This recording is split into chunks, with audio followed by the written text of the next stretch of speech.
Hello everybody. In today's video I wanted to go over some basic techniques on how to draw a cube as well as shade it. Now to get started you don't have to get any fancy supplies. uh, I'm gonna go ahead and use a HB pencil. This is a very light pencil, and the reason why I want to do that is because it allows for me to make any changes without having to get too sloppy or too dirty. Now you could use any pencil you would like. You don't need to use any specific fancy pencil. You could use just a regular number 2 pencil, one of those yellow pencils that you can buy at the store. And as far as the drawing pad, you could just use a very simple sketch pad, or a sketchbook I should say, or even just a copy paper. Doesn't have to be anything fancy to get started. So with that, I wanted to talk a little bit about the shape itself. Now most people have a tendency to, whenever you're drawing a box, to make a square shape as perfectly as possible. All right, like so. Now some of you would do this, some of you might not have as a steady hand. Nevertheless, most people will do exactly that square shape. And then to make this a three-dimensional shape, what we can go ahead and do is we can add the sides. The way you do that is by picking a direction. You can either go to the left or you could do the opposite, go to the right. Now, because I'm a lefty, it's a little easier for me to go left, but you could, if you're righty, using your right hand, you would go right. Anyways, I'm gonna go ahead and do this. Now, once you choose a direction, you wanna match it with the direction as well as the length on 3 of the corners, not all 4. All right, the reason why you don't wanna do the 4th is because then it is a see-through object. The idea here is to shade it, so you want to make it seem as solid. And then to finish the shape, you connect the edges like so. And by edges, I mean the different extended lines, as you guys can see. Now, this is one way of drawing the shape. It's relatively basic, it's relatively easy. I personally don't prefer doing such a perfect square in the front, because in most cases an actual three-dimensional shape in real life will not be this perfectly placed in front of you. So what I would do is I would actually make the shape, the front side of the shape, make it a little slanted.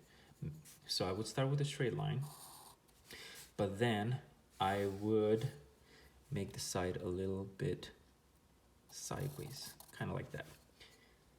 All right, and I would follow up with a line going in a similar direction, that way. Connect the 2 lines, and that's going to be my front. Then I can do the same thing going the other way. So what I am doing here is I am making this 3-dimensional shape not totally flat in the front. I'm giving it a little bit more of a perspective. This is close to being a 2-point perspective, but not quite. Now to finish it off, we have to create this edge over here and then make the connection in the back. Like so, it doesn't have to be perfect. This, personally, it's a little bit more realistic than this shape, because this is the perspective that you could see in a real life situation. Now to make it even more believable, what you can do is do the same thing that I did here, create a straight line, and then you decide a side. But here's what we're gonna do. We're actually gonna make it a little, not the same direction. We're gonna make it so that the edge gets a little smaller, like so. All right, and I'm gonna do the same thing going the other way. and then not as sharply, a little slower. Okay, now the reason why you want to do this is because now we're adding more of a perspective, meaning these sides will eventually merge into a singularity point going that way, as well as going the other direction. And it's a little bit more realistic, and it gives it more of a three-dimensional perspective. Things that are closer to you get bigger, things that are further from you get smaller. So if you were to create another shape, it would be shrinking further and further away from you.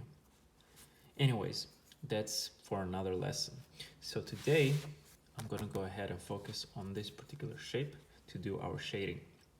Now, to do the shading, you gotta pick a source of light, a direction of light. Do you want the light to come from the left side, or do you want the light to come from the right side? I have a tendency to prefer the light coming this direction.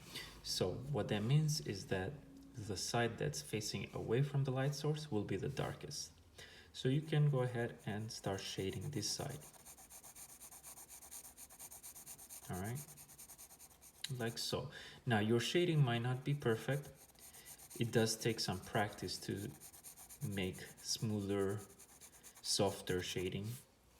And it doesn't have to go all in one direction. You could go in many different directions. You can go vertical, you can go horizontal. Now what I'm doing here is I'm blending the lines that I used to create the shape. And the reason why you want to do that is because when the edges, the lines are too dark, it doesn't look as realistic. As soon as you start merging the lines that were used to draw the shape with the shading, it starts to create more of a natural look, meaning it's less cartoony, it's more realistic. And the cool thing about shading is that it allows you, if you don't like the edges, it allows you to kind of slowly change it without showing the mistake or the error, because it kind of merges in, the shading merges in. So one thing you'll notice about my shading is that it actually is darker in certain areas and then gets lighter. And there is a reason for that. You don't want to make the shading one color, monotonous. You wanna add depth to it. So you wanna make it darker on one part and then make it lighter.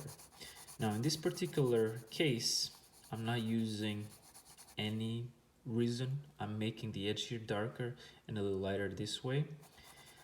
My thinking with that is because this side or this part of the shape will feel a little darker because it's closer to the light, whereas this will feel less dark because it's further into the darker area. Here's what I mean. When I create the actual shade, or shadow I should say, of the shape, and it's gonna have to go this way because light is coming this way. So when I create the shadow, what will happen is I'm gonna make this shadow even darker. And by making this slightly lighter, it allows me to kind of create a break, meaning I create a different surface. So some of my words and phrases are not the most accurate. I'm kind of making up my own words as we go here. I hope you guys understand what I'm referring to. So as you can see, as I make the edge or the shadow darker, the shape of the box here is kind of appearing through. So by changing the slight tone of the shadow versus the actual face, I am allowing the shadows to kind of create the edges of the shape instead of the lines that I drew in the beginning. All right, as far as the shadow is concerned, You can kind of stretch it as much as you want to, because technically you can play with direction of the light, so you don't have to make it a perfect shadow. I'm just kind of going along relatively this way. I could have made it the shadow go a little bit more this way, and you can always change that. You have freedom to change the shadow as you please, until of course you have a more developed drawing, then you kind of have to stick with the specific direction of the shadow. But in this case, I'm just going to go with the flow here.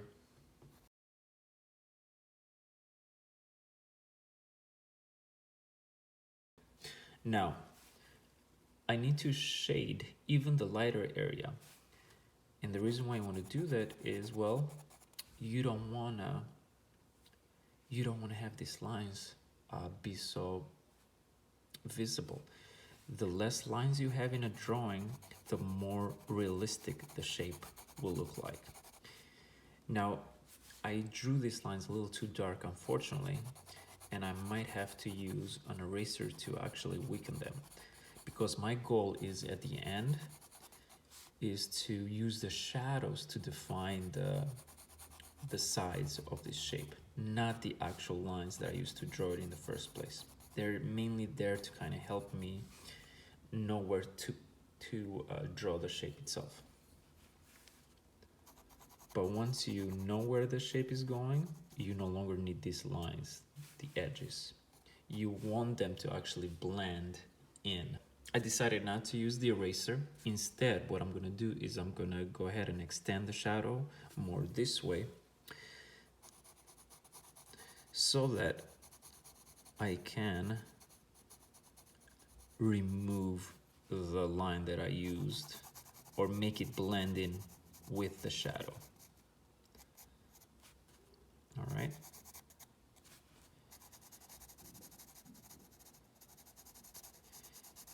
The goal again is to remove those lines and have the shadows be the defining, the borders of the shape.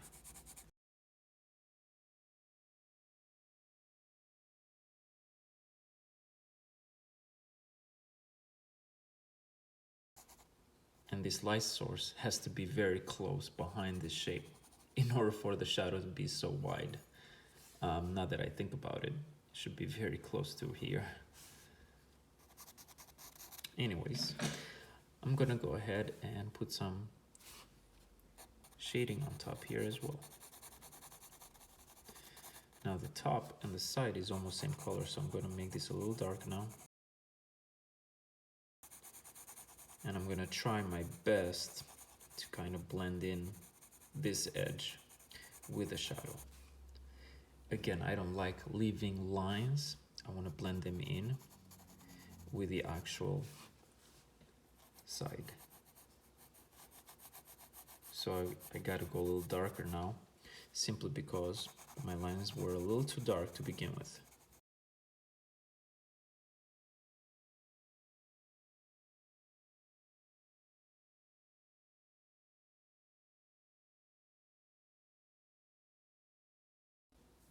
Okay, I had to pause the video for a minute there because the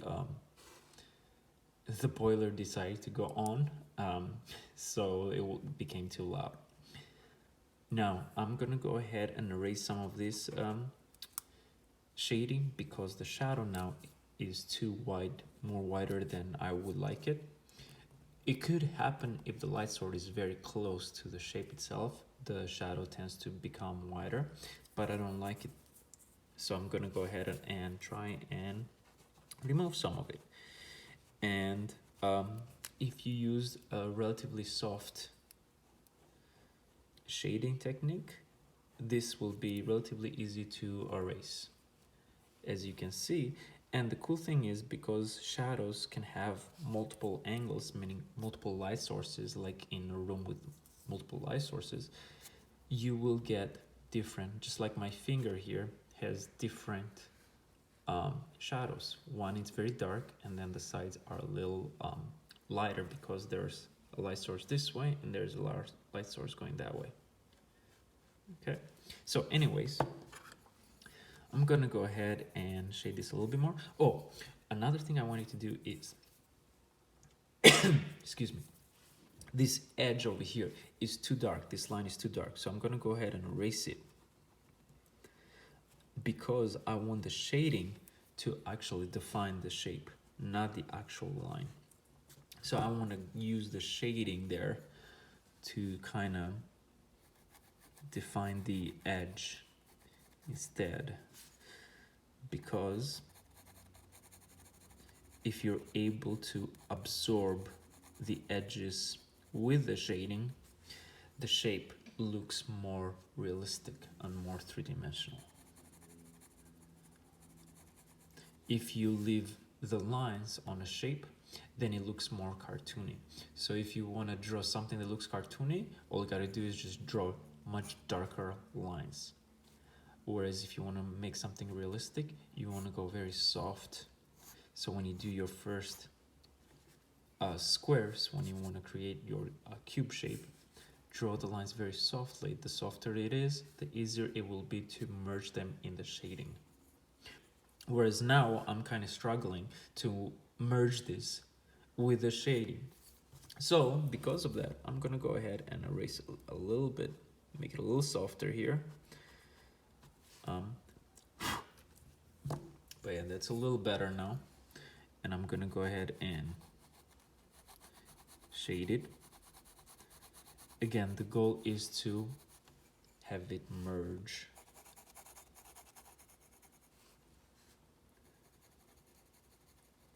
Have the line, the edge merge with the shading. Okay, and you can go darker and darker if you want to. So you can start very soft on all sides and then make the side that doesn't get any light the darkest. See, I'm making this section the darkest here because what I'm doing is I'm imagining there is a light source this way, so this edge is very dark, and there is a light source that way. That's why you get a partial shade here. But there's this light source here that makes this shade not as dark. All right, so that's pretty much the gist of shading. A couple things to remember. Try and when you draw your shape, don't make it as frontally squared. Make it a little to the side. It's more realistic. It adds more depth. The other thing is try and use very light lines. Don't go very dark lines as quickly because it will be harder for you to merge the shading with the edges. And the goal is to make those lines disappear. And I didn't do such a perfect job here, but it's okay overall. The other thing is don't use the same tone of shading. You could start dark in the edges and then get lighter in the middle, or vice versa. Play with it. You're not going to be an expert right away. It's very common to be very rough at first when you shade, and that's okay. You know, you could be very rough. The problem if you go dark real quickly though is that you won't be able to create these nuances to tell the different shapes apart. Like I'm using the shadow here to define where the shape starts and where it ends without actually using lines. All right, so start light and then you add more color to where you want it to make it darker. All right, and this side is the darkest for us because the light source is that way. Now with that, I'm gonna go ahead and end it here. If you have any comments, any suggestions, any ideas for my next video, please feel free to comment. Any criticisms, anything would be extremely useful. And with that, I will see you on the next video. Bye.